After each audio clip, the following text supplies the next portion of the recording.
Welcome, Philippe. How are you? Good, good. Thank you for having me. How's it going? You're welcome. I was just explaining. I was relating my very first experience with White Widow in Amsterdam. Really? And I went into a shop in the red light district. I was told by these people who worked in a store to go to this certain shop to buy it. Right. And I had to navigate myself back to. I sampled it while I was there. She said, just try it. Just a little taste test. Oh my God, I got so paranoid because I was in a strange city and I had all these people coming at me in the middle of the day, and I'm going, oh my God, and I'm trying, and of course, Amsterdam, as I said, is like a lot of little areas within a big city, and it's all cordoned off by canals. So, all right. Anyway. Right. That's quite the experience right there. At least you got to be paranoid in a beautiful place. Yes. Well, I hope we're not going to be paranoid today, but I did bring some stuff just in case. Nice. We're prepared. We'll get to the birthday business later. I just wanted to have that. Anyway, allow me to start the introductions then. Ladies and gentlemen, this is the Kushness, and we're going to be discussing all things 420. And as I was explaining earlier, it really is an art form to really understand how to just navigate, I'm going to use that word again, navigate the world of all things 420. And we have an expert, a resident expert, Philippe, the Kushness. Welcome to the Academy of Enlightenment's artists like me, because you've really raised this to an art form. Wow, and thank you. So I'm going to ask you to start wherever you will about your first encounter and what led you onto this road of lightheadedness and feel-goodedness. Absolutely. Well, I want to just first take a moment. I want to say thank you for having me, because I'm honored. You do some amazing work, reaching out to the community, sharing some amazing content. So again, thank you for having me. You're most welcome. And you're part of that now. You're part of that amazing content. See? Yes. See, we're building. Feels beautiful to be here. Yeah, I really had a very long history with cannabis. All right, started actually for me. I'd say experimented in younger years, high school, college, but really what has took me to this path of really trying to incorporate a lifestyle, art, and educating is having an experience with working with one of the largest dispensaries in my area and having patient consultations. And I think it's the moment where we all enjoy cannabis, the benefits, but the moment where you see a person who literally is brought to tears because you were able to deliver her indica oil tincture because she's just fresh from chemo, she's literally in pain, she couldn't feel anything. And then you start getting flashbacks when your grandmother experienced cancer, went through some tumultuous, tough times and nights, and you realize how much you're really helping this woman's quality of life. It makes you a real believer and advocate, you know? You're so true.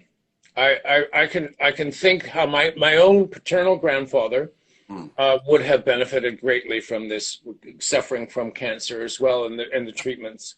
So, and I to this day have friends that I'm trying to not convince, but at least educate. I think that's or enlighten. Sure. From the Academy of Enlightenment, I'd like to think I'm enlightening them. That's a great way to put it. So do you recall who was the first person to give you cannabis, or was the very first experience, and what was that like? So first experience was with a couple friends. We used to play in a band, and this was like late high school, but this is as stereotypical stoner experience as you depicted in movies as it could get, right? So it's the whole this is gonna make everything awesome. We tried it.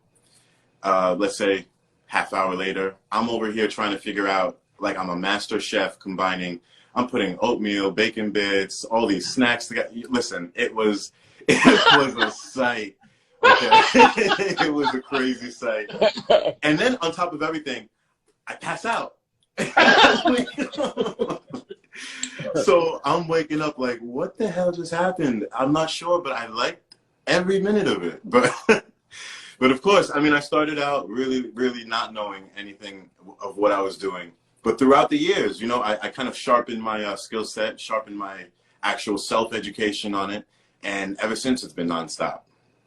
Well, it seems like there's a real, it's very ritualistic if I, you know, the process. And Absolutely. so maybe you could talk us through some of these different ways of imbibing, as it were, or consuming, you know, because, Sure.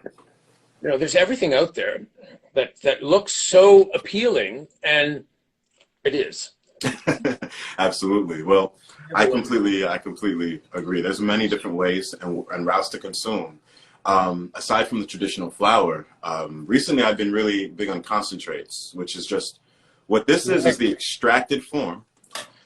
Imagine just like you're extracting the nectar of the flower. This is really that of the healing components of cannabis. Now, this is the thing though, it's a stronger dose, very, very heavy or high, psychoactive.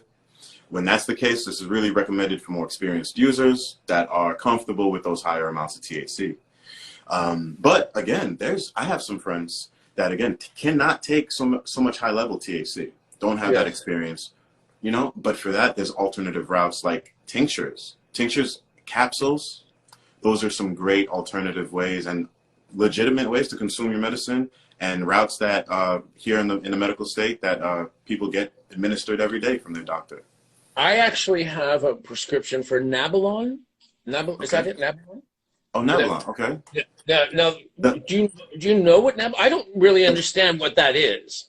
So Nabalon, that's not the you're talking cartridges, or are you talking? They're little like capsules. Oh, okay, okay, and they'll have about X amount of milligrams in them, and perfect, Exactly. right? Okay, yeah. So we have some different ones here because I think we have some different companies, but all in the same line, absolutely. The same subtle effects. Plus, think about it. A lot of people, depending on where you're living, working, can't necessarily go for the quick smoke always, right? So, Yeah, no. Right. And I think also self-educating wise, I've discovered that there's different times. Everything calls from a different time for a different route. And there's RSO, which is another route of concentrated cannabis. And oh my gosh, the benefits of that was actually discovered by Rick Simpson, a person who used to work with cannabis a lot, and discovered that he can use it as a topical when he had some marks on the skin. It used to help fade away those, and it's also used as sublingual, and it's edible right there, absolutely, and oral. It could go under all those routes. So I'm learning so much day to day, year to year on different ways, healthier ways to make it a part of your lifestyle, you know, and that's what I love to learn about. That's my favorite. Here in Toronto, there's a series of shops, cannabis shops called Tokyo Smoke, which there's one in particular that I go to that's close by. And I'm always amazed at the paraphernalia to go with it. Like this, I'm going to show you. I bought this. Sure. I'd love to see this. This is an art glass. Whoa. Okay. So cool. what you have is an ashtray, or like a tray. Yeah. But then it's roughed here, and then you have this is the grinder here. Ooh. So you're grinding. Okay. And then this is the pipe. Oh, now, no way, really? It's a Canadian designer, and I thought, well, whether I ever use it or not, who knows? But still, that's an amazing piece. This is the one I do use, the donut. I love that donut, yeah. But this one, I just thought, what a beautiful piece. But anyway. Absolutely. So when I'm amazed at is how specific the effects can be honed in and prescribed, for whatever. I do not like the Nabalon when I take it at bedtime for pain in my back. And I haven't been taking it because I haven't needed it, thankfully. Probably because I've been smoking so much during the day, I don't need it. But I don't like, it lingers too long in the mornings. Okay, understood. And it's not for me, a focused high. It's a where am I? So where am I? Who am I? Did I get any sleep last night? Right. I completely understand that. That's actually funny that you say that. A big trend in the industry that's growing right now, between companies and dispensaries, they are now starting to target, not necessarily push the strain names as like, hey, a traditional White Widow or like a traditional Blue Dream. They're now a lot starting to say, hey, try our calm effect, or try our energizing effect, or try our joy, right? And I started seeing that. Now, at first, I was a little apprehensive to this, and I'm like, hold on, what? This is not cannabis truest, tradition. But think about this now. We're actually taking this from something that we want to try to incorporate into some people's lives day to day for, we don't want to make it exclusive to, hey, if you're not a cannabis head, you won't know what you're doing. We want to still show people this is something that you can make your life better with. So if that takes simplifying it to a certain extent, I'm all for it. Absolutely. Some people, you need to have that clarity to know kind of what you're getting. And I feel like with the strains, with the strain names, of course, us purists love that. We love to be able to say, a strawberry cough or, all these different strains. But at the end of the day, people need to know what they're doing and to be able to have a clear route to their relief. So I do believe in that. It's like knowing all the Latin names for flowers, Right. Going all day. So, do you in fact smoke or partake? I shouldn't say smoke. I have to get it. Do you in fact do get a different effect on different times of the day? Is that how you would? Absolutely. Yeah. Okay. You know what? Thank you for mentioning that. So it's helped me with dialing in my process and realizing that too. So I try to stay active earlier during the day. So with that, it's kind of like a fast start. After I'll drop my daughter off at school, I'm going straight to try to get to the gym, and then it's just go time right after that. With that being said, I find not only the convenience of concentrates and not only the, let's say the powerful uplift that I get from concentrates, it literally is that for a seasoned, experienced cannabis user, it's that coffee that you need in the Well, I can see that. And especially, it's part of your day. Absolutely. And especially if you have a really, really strict sativa, a really dedicated sativa concentrate, like a Super Silver Haze, I've had a White Buffalo. Those things have consistently, boom, had me motivated. Allows you sometimes to get up and out of your way, A lot of us are patients for different reasons, different ailments, whether it be pain, emotional pain, physical. There's things that we need to do to be able to function on a regular day-to-day level. So again, that helps it and pushes my day right into motion, forward motion. But I will usually wait till later in the day where I'll roll up and maybe, I'll have a blunt or a joint and then chill out and try to relax for nighttime, Someone recently gave me as a gift some cookies that they had made. Oh my goodness. Oh my goodness. It was amazing. I don't know what he put in them, and they made them himself. And Really? I've had edibles, but I've not had this experience. And I just want the recipe for those cookies. Yeah. I was giddy. I was having a blast with myself. I was talking on the phone to my best friend, and I just said, "Oh, Eric, I said, forgive me, but I'm just so out of myself. Like I'm actually having an out-of-body experience, and it's great." So, so maybe you could talk about, just enlighten us about how the different forms might affect you in terms of the form itself affecting you, like the concentrates that you mentioned, or just a bud. Go ahead. I'd love to. Yeah. Thank you for mentioning that, because a lot of times that goes swept under the rug. But I think when we find certain strains, we're responsible to kind of keep note and see what does work for us and what helps us. And so I've noticed that when I'm looking to start the day, if I have that concentrate, coffee, I'm in jet fuel, I can go, I'm tackling all my goals for the day, all my accomplishments, I'm just taking them head on. Now, that's where I have a lot to do, keeps me laser focused, eyes on the prize. But then there's other days where, I want to chill. There's, beach day. We're in South Florida here. So, the pace is sometimes a little bit different. But I'm glad you mentioned that. Indeed. Indeed. But there's so many times where my ass off here in Toronto. Yeah, see? and not to change subjects, but Toronto has actually a huge growing melanated farmers network, I've realized too. That I started just finding out and learning there's a big community out there, which I would love to get down here in South Florida too eventually, and just larger representation all across the board. You know what I mean, in the industry, which is about to happen. I'm a big believer on that. Well, anytime you enter into the realm of big business, yes. This is not your grow the plants in the in the tomato section of your garden. This is you. Governments are not getting involved because they're not making any money. They are. Exactly. This is it's all the money. Yeah, exactly. And however, the difference is, unlike alcohol, I mean, this truly does have medicinal properties that could, in the right hands and in knowledgeable hands. I'm trying to get a few people I know who suffer chronic pain. I'm not saying don't take what your doctor's giving you, but right. I'm surprised your doctor hasn't apprised themselves of the medicinal qualities. Well, and JP, just to build on that, you know what? Unfortunately, even though I've had some time with doctors in the industry, working in the cannabis industry and speaking with them and helping them educate, what you just said doesn't surprise me.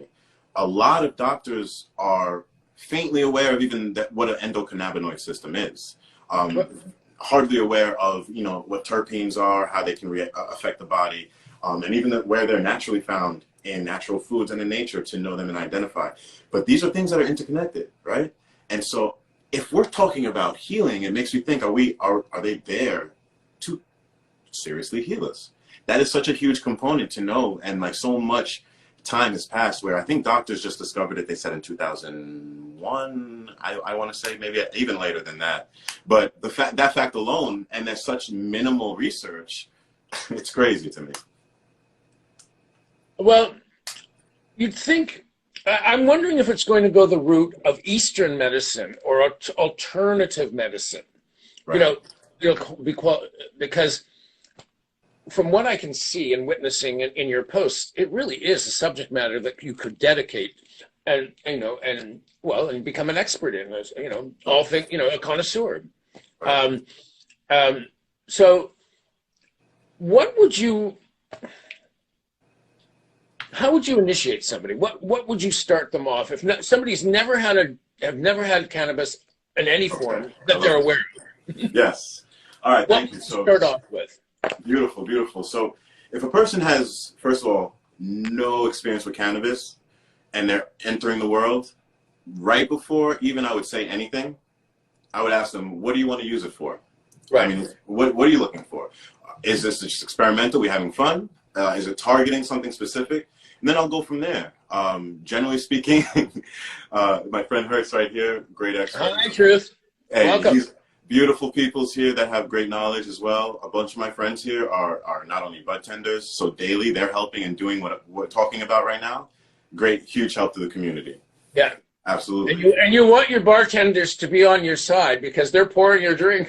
always. They're the ones that go find. They're the ones that go find. They're not paying for it, but they're so if you can get them in a tender food. Absolutely. But absolutely, a person that has no experience, we're going to start, again, low and slow. Right? So I would say let's go with a low THC or maybe a 1-to-1 tincture. They can start to see how that reacts at nighttime so that they don't have anything to do. And if anybody is watching this and they're interested in cannabis, you want to be responsible with your usage. So again, if this is something you've never experienced, you want to be in a safe place, just like anything else. You want to also, you're going uncharted waters, so you want to make sure you're safe and close to shore just in case. Yes, you might find yourself in the middle of Amsterdam trying to get to the hotel. Absolutely. Oh my God, I was a mess. I was such a mess. Okay, so tell me, how long did that go on for? How long, were you waiting for time to stop? Were you counting down, or? Once I got to my room, I was fine. It was more than it was just how I was going to navigate myself back to the room. Yeah. The journey. Because the second part of that story is, I forgot that their cigarettes rolled are more blunt size. Like they're not little. Wow. So I got my money's worth. And I think at the time, what she had initially pulled up was like $18 Canadian. I'm thinking, Wow. I'm going back a ways. This is like, 20 years ago or Okay. 17 years ago. So anyway. Oh man. Wow.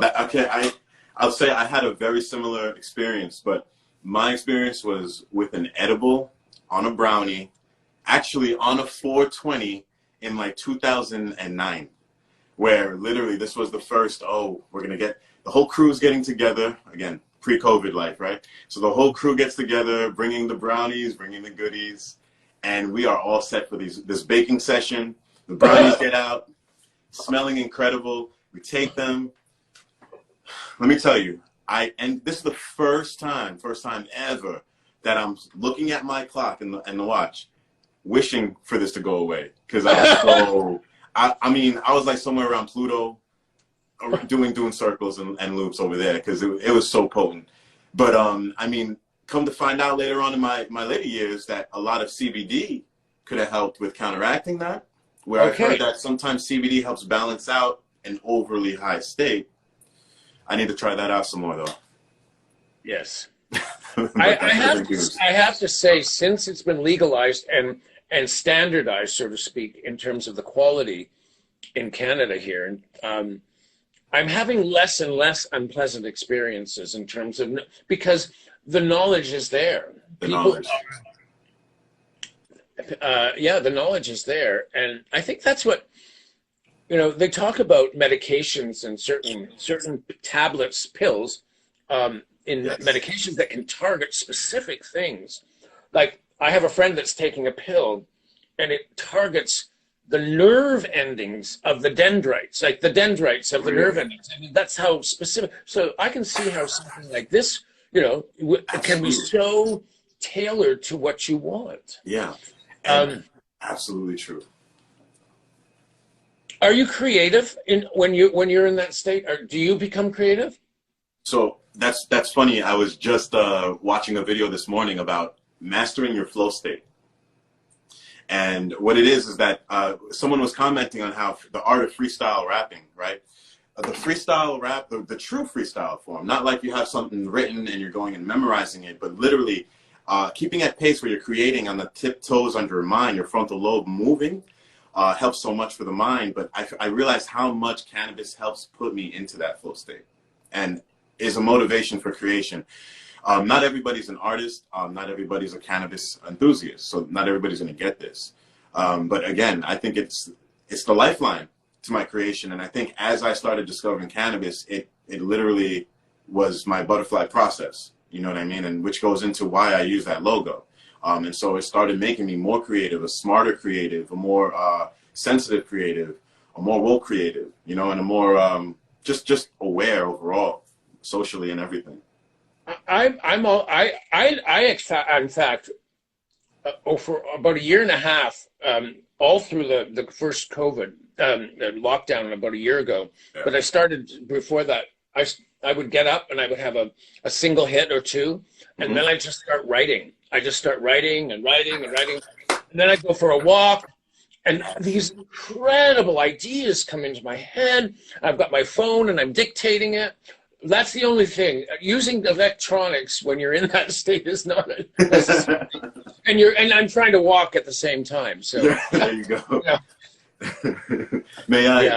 May I suggest one thing? I'm a very big person of identifying those moments and realizing when those ideas are flowing. And what I start to realize is, man, all these beautiful ideas, I wish I had some type of proverbial net to catch everything. You won't catch everything. But what I will give you as advice with using cannabis, you will come across a slew of ideas as you use it. Never forget, you have your own, I guess, mental fish line. Whatever does come across, hold on to one, because you can absolutely bring one to fruition that will be a beautiful idea or that gem. So keep note of that. Some of my phraseologies, I have come to me in the most highly enlightened moments. See, that's what I'm talking. That's what I'm talking about. what do you think? We're going to get a little political here, a little. Um, why do you think it took so long, or does take so long, for a society to legalize it? What are they afraid of when they see the financial benefits to the government and the running of the country, as far as supplying cold hard cash for, through taxes?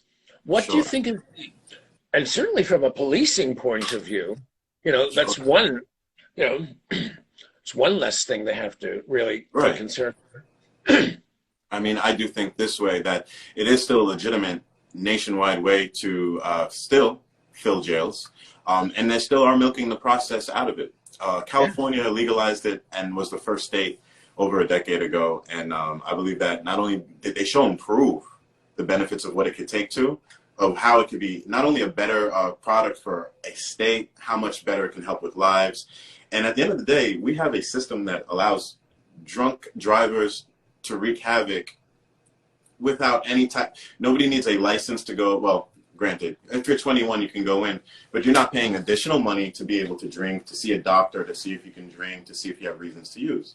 But I think that they are now realizing they can control and use it to their advantage as much politically as they can. We're now entering a state where people are now, again, I guess consciously more aware and speaking up of it, and realizing now the people that had seen a lot of victimization from the 80s, from their families and from society and how it's affected, and I'm not going to say, hip hop has a lot to do with this. Movies have a lot to do with bringing things alive. And I made a statement that a lot of desensitizing with racial issues was helped by not only political figures, but also entertainment in a way, where people were, again, comfortable with seeing a Steve Urkel or seeing a Will Smith, but in their TV, in their living room. But at the end of the day, the people that witnessed this and learned from it and cherish this are now in the position of power. And they're now politicians. They're now able to speak up and use these voices, and that's why I feel like now is the time where we knew a lot of wrong was going on, and now we're going to be the people in time to correct it. Well, not only that, I call it the revolution of listen, learn, love, and respect. And that's, peace to that is.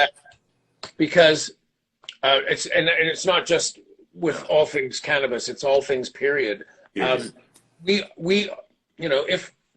the government is our government, let's say, then we are the ones that need to teach them how to run the country and how we want it run. So let's not go there. No, it's a whole other chapter episode. So I want to talk about your hardest moment in your life as it relates to cannabis. Like how you, was it a moment of pain, emotional, physical? Was it a moment of joy? Was it a moment of sorrow? I think it was, there's definitely two moments, I'd say.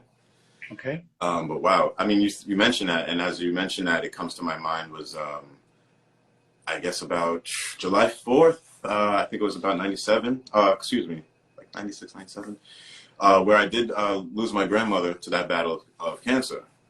And that was probably one of the hardest things, still to this date. It was basically like a best friend. At times we were roommates at the home. Yeah. But it was more like the process, seeing for 2 years, going to the hospital after school, where the nurses know your name. But why I say that is because that was, she really gave me a full feeling of the love feeling, pure, authentic. You don't have to be this person, you don't have to show and prove, you are who you are, and I love you. And that's a feeling that I hope everybody can feel. But I think it wasn't until cannabis that I came close to feeling that again. It was weird. And so what was the I'm going to say reparative or medicinal properties that contributed to the process of healing yourself? Sure. So again, within using it, realizing that there's a lot of times where, boom, I can find the better person of myself where I'm pushing myself. It brings me to almost feeling full circle of a completionist that, in a way, that loss from my grandmother, it helped me understand and be at terms with it a little bit better. It gave me moments with myself. And I usually remember, I had a process even when I was young to how, I would consume it. and how I'd have a little bit of thinking time where I would just go out in nature. And it allows me to realize you have to slow down. I even had a friend mention recently how New York. That's a very telling statement. You know, that's pretty profound. That's profound. You got to slow down. I find myself trying to live that day to day. I have a friend that's told me that and pointed that out, and I just laughed inside my head because I'm like, wow, that's so true. I haven't really taken enough time to do that recently, and I used to do that with myself so much more. Even the last year in quarantine, I think I tapped into nature more because of quarantine. So again, you had to find the silver lining in it no matter what, right? Right. But yeah. So I have a question for you. You mentioned your daughter, and I don't want to talk about her necessarily in any way, other than as a father, how are you educating your daughter in this road? Absolutely. Like what is an appropriate time? Sure. Being an educator myself and having taught in the school system for years, one of the biggest problems has always been the people who are writing the textbooks are not the people are not writing to their audience. How Correct. are you writing to your audience and your daughter in this topic? Because Absolutely. you want them to be responsible. Absolutely. Now with my daughter, it goes just in lieu with alcohol and let's say adults with wine, and how there's certain things that are of age. There are certain things that are of a medicinal purpose. Right. Just like we don't go and, you wouldn't take, even though I'm not a big believer in pills, but you wouldn't take a Tylenol if you don't have a headache. Also, you wouldn't partake in adult activity if you're not an adult. With that being said, I'm stressing this as not only adult product, but adult medicinal use medicine in a sense. So exactly. This is where the lines are drawn, and there's limits in consuming. And again, a reason is a lot of people like concentrates too, is because the burning of the flower might seep into areas of the home and it kind of settles a little bit longer. Concentrates, the smell goes away very fast. There's no settling smell afterwards that lingers. And let's say there's parents that are active or need to get things done. That allows for a quick consumption and to continue your day. But I think overall, it's the parent that needs to do the parenting, and just like everything else, make sure you're drawing those clear lines with your child and have the respect for it too. If you would like them to have the respect for it, you have to show the respect for it. Speak about it in an educated way. Speak about it in a way of which we can be proud as an industry and change the stigma, because that's really what it is. And certainly legalization brings the conversation into the open. Absolutely. I'm a late bloomer in many ways, and my introduction to cannabis is no different. And it was my lawyer who I was friends with who gave me my first joint. No way. So I thought, well, if he's doing it, it's got to be all right. Or if it's not, he's going to defend me. But there you go. But again, that's the generation that I come from. It was just it really was taboo. It really was. I mean, that's why I'm so happy to be able to have this conversation and engage in the educational process of the uninitiated. Because I'm not trying to convince anybody of anything. I'm saying, like anything, this is an alternative. I really wish some of my friends would do it, because I think physically they would feel a lot better. And I can understand them thinking it might have a counterindication to some of their medications, but quite frankly, their medications is doing nothing for them. So what do you got to lose? Right. You see? What do you got to lose? A lot of people would actually find a better quality of life. And what's funny is I think most of these people have given themselves under the influence of alcohol, right, at one time or another, and been okay with that. But it's very funny how the brain has been trained and controlled to maybe think one thing is one thing in a box and one thing is another, right? Which very well, if you also, I just want to mention, I'm sure they haven't even thought about why they're called alcohol spirits and how much is involved with that. But that's even another episode. But see, people should do more research and educate more, and they find the truth. You know what I mean? In terms of this revolution of listen, learn, love, and respect, it's imperative to change the narrative, period. You know, and that's no different than what we're doing here. Indeed. It's, again, we're not trying to convince anybody of anything, because the evidence is, well, we have a doctor in the house, Dr. Strings.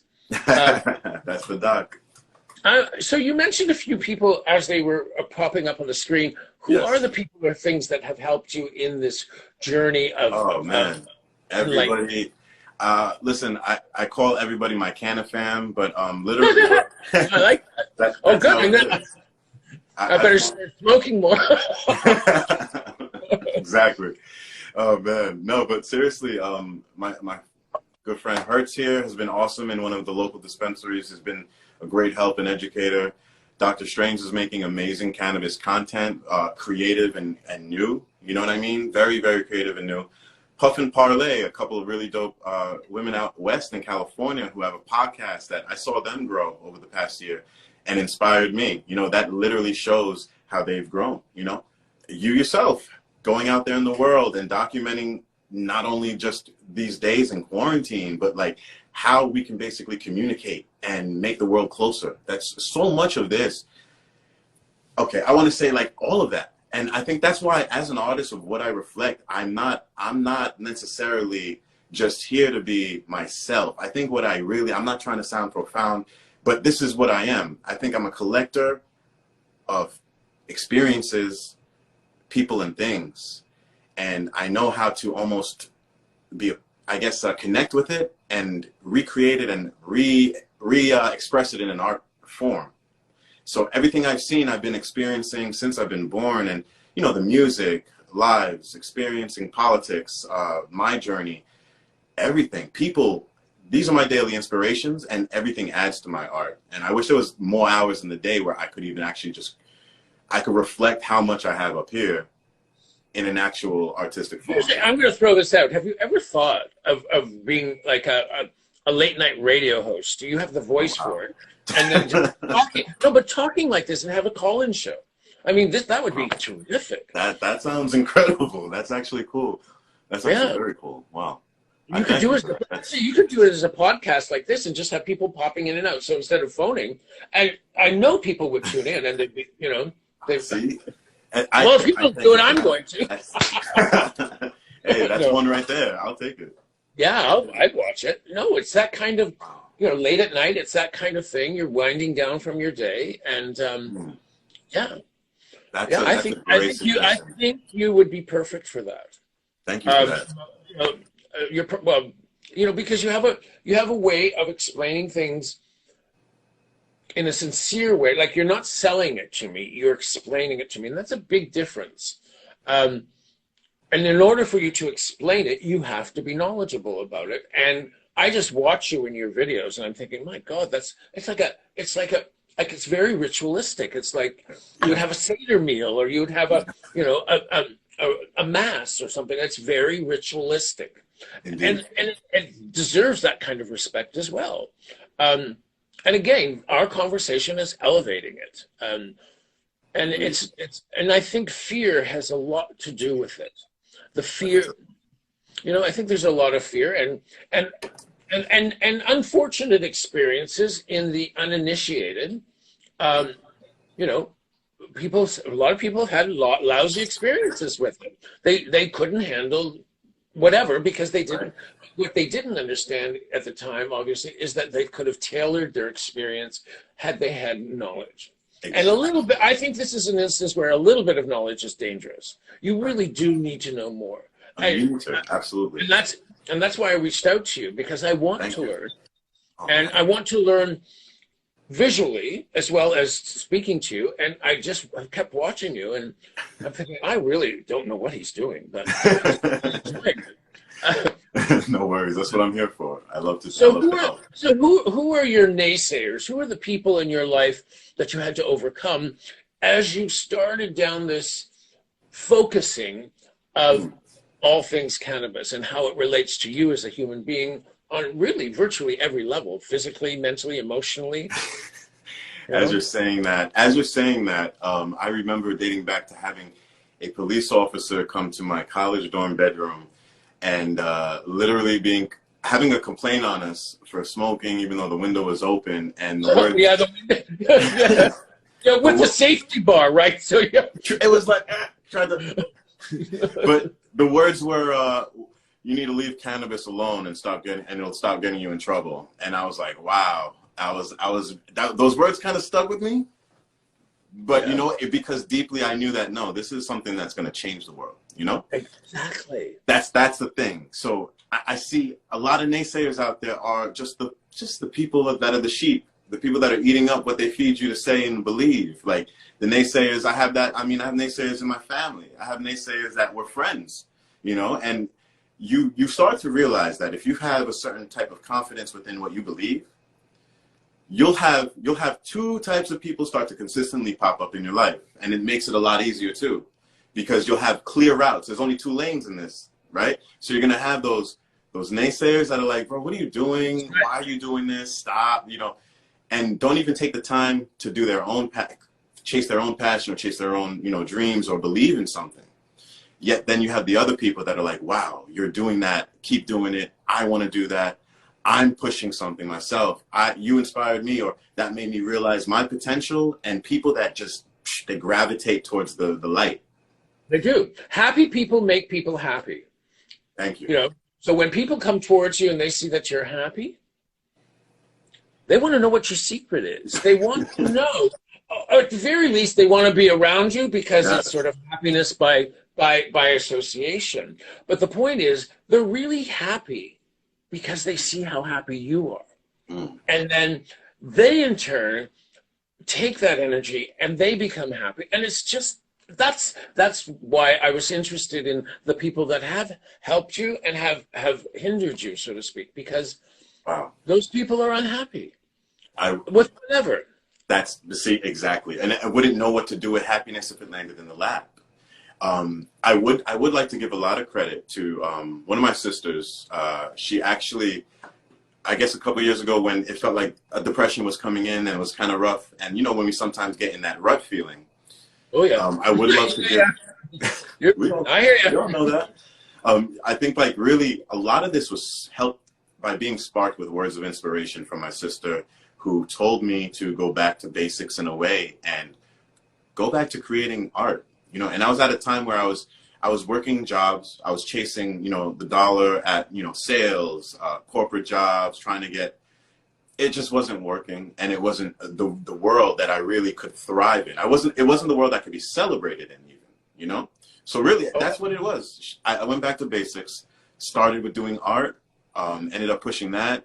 I did a lot of cover art for a lot of up and coming hip hop artists and bigger hip hop names. That's kind of gave me the little momentum. Yeah, started getting a lot of confidence back with that. Go ahead, keep going. No, absolutely. And you know what? Again, there's silver lining in everything. And you know, I've always made music, and by creating cover art for a lot of these artists, I realized how they're going about with creating their brands.